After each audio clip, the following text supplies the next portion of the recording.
अब मुंबई में हमारा कोई नहीं रहता है, हम्म। कोई रिश्तेदार नहीं है, बस हमारे कुछ फैमिली हम्म। फ्रेंड्स हैं, वही रहते हैं। तो अब मम्मी ने उनसे पता वता किया, घर वालों ने सबने पता किया, एक दो जो जानने वाले थे, तो सबने बोला कि मुंबई यूनिवर्सिटी बहुत अच्छी यूनिवर्सिटी है, भेज दो, आप ज्यादा मत सोचो। और मेरा मेन कैंपस में हो गया था। हम्म। तो और वहाँ महाराष्ट्रियंस का कोटा भी रहता है, तो अदर स्टेट्स के बच्चों के लिए वैसे भी चांसेस कम रहते हैं। तो उसमें अगर, और उसके ऊपर डिफेंस कोटा का सिलेक्शन, फिर गवर्नमेंट सर्वेंट्स के बच्चों का सिलेक्शन, वो पूरा मिला के तेरा लाइक 100 में से कुछ 10-12 सीट्स ही रहते हैं अदर स्टेट्स के हम्म। बच्चों के लिए। तो उसमें सिलेक्शन होना इज एक्चुअली कमेंडेबल। सबने ऐसे हम्म। पॉजिटिव रिव्यूज दिए। फिर बिल्कुल। सबसे पहले तो मैंने बाबा को धन्यवाद किया। मैंने सब मतलब, ये तो मैं बताने पता नहीं क्यों भूल जाती हूँ, लेकिन मैं धन्यवाद करते नहीं थकती हूँ, मैं सच बताऊँ आपको। जैसे ही मैंने लिस्ट देखी, मैंने सबसे पहले बाबा माँ को किया, उनको धन्यवाद किया कि आपने इतने कष्ट मैंने देखा। आप मैं सच बताऊं, मैंने शायद ही कभी ये बात किसी से कही होगी। अभी जब तंत्र दीक्षा लेकर आई थी मैं, उस पूरे महीने शायद ही कोई ऐसा एक दिन गया होगा जिस दिन मैं बाबा माँ के सामने बैठ के रोती नहीं थी कि बाबा मैं क्या कर रही हूँ, मैं तंत्र दीक्षा लेकर आई हूँ, जिस उद्देश्य के लिए मैं लेकर आई हूँ, मुझे समझ नहीं आ रहा मैं क्या कैसा करूं कि मेरा उद्देश्य पूरा हो जाए, कि मैं कम से कम एक कदम तो आगे बढ़ाऊं।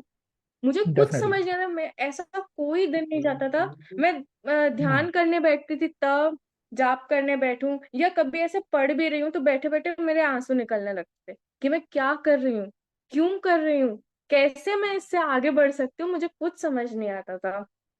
फिर जब मेरा नाम आया लिस्ट में, मैंने सबसे पहले बाबा माँ को धन्यवाद किया। मैं इतना रोई कि मैंने कहा आपने फाइनली मेरे सारे कष्टों का निवारण किया। आप कम से कम, मैं किसी को ये बोल सकती हूँ कि हाँ मैं ये कर रही हूँ, कि मैं इस दिशा में आगे बढ़ रही हूँ।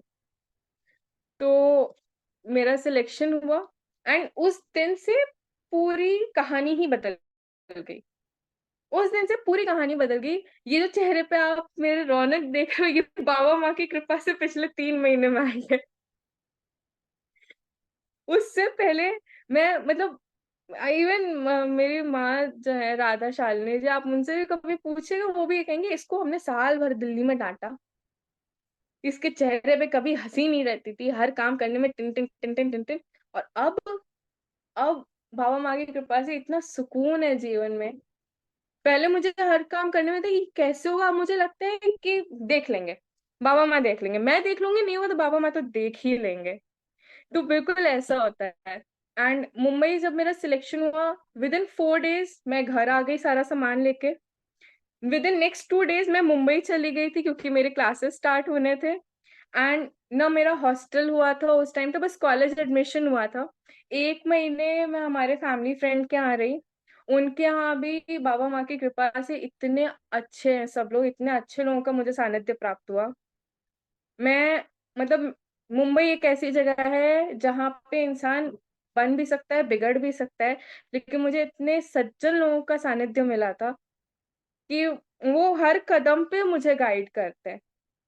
हर कदम पे उन्हें पता है कि भाई ये पहली बार इतनी दूर आई है, इसको आइडिया नहीं भी है या है, तब भी हमारा कर्तव्य है कि हम इसको जो है संभाल के रखें। और उनसे पहले मुझे हमेशा ये लगता रहता है कि बाबा माँ हमेशा मेरे साथ ही हैं। पूरा दरबार ऐसे है, मुझे इस बार सबने ये ठान लिया है कि इसको जो है बचा के रखना है, इसको कोई कष्ट नहीं होने देना है। मुझे हमेशा यही लगता रहता है। और मैं जिस यूनिवर्सिटी में पढ़ती हूँ वो यूनिवर्सिटी बहुत अच्छी है। जिस कोर्स को मैं कर रही हूँ वो कोर्स बहुत अच्छा, बहुत competitive है, बहुत प्रोस्पेक्टिव उसके प्रोफेशनल एस्पेक्ट्स हैं।